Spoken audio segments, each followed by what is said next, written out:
Everyone welcome back to my channel. So आज हम करेंगे यूनिट 2 केमिस्ट्री का बीएससी फर्स्ट सेमेस्टर के most important topic valence bond theory. So start करते हैं। ये क्वेश्चन आता ही आता है, ठीक है, पेपर में, तो आप इसे बहुत ज़्यादा मोस्ट इंपॉर्टेंट है ये, ठीक है, तो इसे बहुत अच्छे से समझ लीजिए, ठीक है। तो स्टार्ट करते हैं। Valence bond theory was proposed by Heitler and London in 1927, ठीक है। कब प्रपोज हुआ था ये और किसने करा था? प्रपोज हुआ था 1927 में। किसने करा था प्रपोज? हेटलर और लंदन ने, ठीक है। And it was modified by polling, और ये जो है किसने मॉडिफाइड करा था, ठीक है। मॉडिफाई किसने करा था? पॉलिंग और स्लेटर ने 1931 में। किस बेस पर करा था? किस बेस पर करा था? बेस पर करा था उन्होंने directional character of covalent bond, ठीक है। किसकी हेल्प से करा था? किसकी हेल्प से करा था? क्वांटम मैकेनिक्स की हेल्प से, ठीक है। तो ऐसे आप याद कर सकते हैं। थ्योरी किसने प्रपोज करी थी? हेटलर और लंदन ने 1927 में।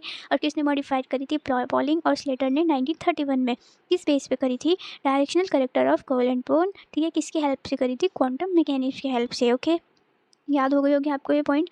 थ्योरी यूजफुल होगा describe the stability of covalent bond hydrogen molecule. किस लिए ये थ्योरी यूजफुल मानी जाती है? इसलिए मानी जाती है क्योंकि डिस्क्राइब करती है कोवेलेंट बॉन्ड की स्टेबिलिटी, ठीक है। कितनी कोवेलेंट बॉन्ड की स्टेबिलिटी है वो क्या करती है? ये डिस्क्राइब करती है, ठीक है।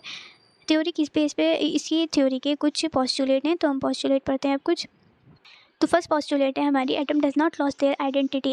एटम्स जो होते हैं वो अपनी आइडेंटिटी नहीं खोनी चाहिए जब वो किसी भी मॉलिक्यूल के साथ फॉर्मेशन करें, ठीक है। फर्स्ट पॉस्टुलेट हमारा ये है, ठीक है। इजी है, समझ में आ गया होगा आपको। The covalent bond is formed due to interaction of only of the valence electron. The two atoms come close to each other.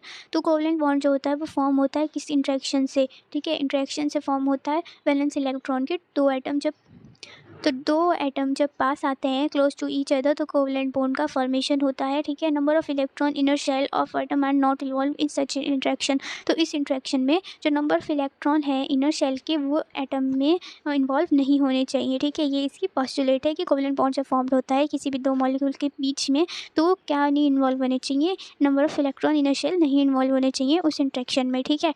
याद हो गई होगी आपको।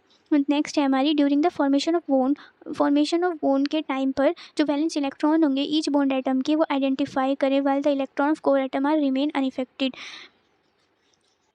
तो इसमें क्या बताया है कि जो फॉर्मेशन ऑफ बॉन्ड करते टाइम वैलेंस इलेक्ट्रॉन जो है अपनी आइडेंटिटी खो देते हैं, जबकि वाइल इलेक्ट्रॉन जो कोर एटम के होते हैं वो अनइफेक्टेड होते हैं, ठीक है। नेक्स्ट है, during the formation of hydrogen molecule to force as possible.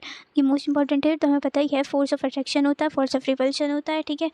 तो जिसका the unpaired orbital of atom are closer to each other in a manner which show the maximum overlapping. जब अनपेयर्ड ऑर्बिटल होता है हमारा, जब वो पास आते हैं तो वो मैक्सिमम ओवरलैप करते हैं, ठीक है, ओवरलैपिंग करते हैं। ये it is possible attractive force is not equal to the repulsive force. और इसी वजह से जो अट्रैक्टिव फोर्स है वो इक्वल नहीं होती रिपल्सिव फोर्स के। Due to this reason potential energy जो होती है वो उसकी डिक्रीज होने लगती है, ठीक है।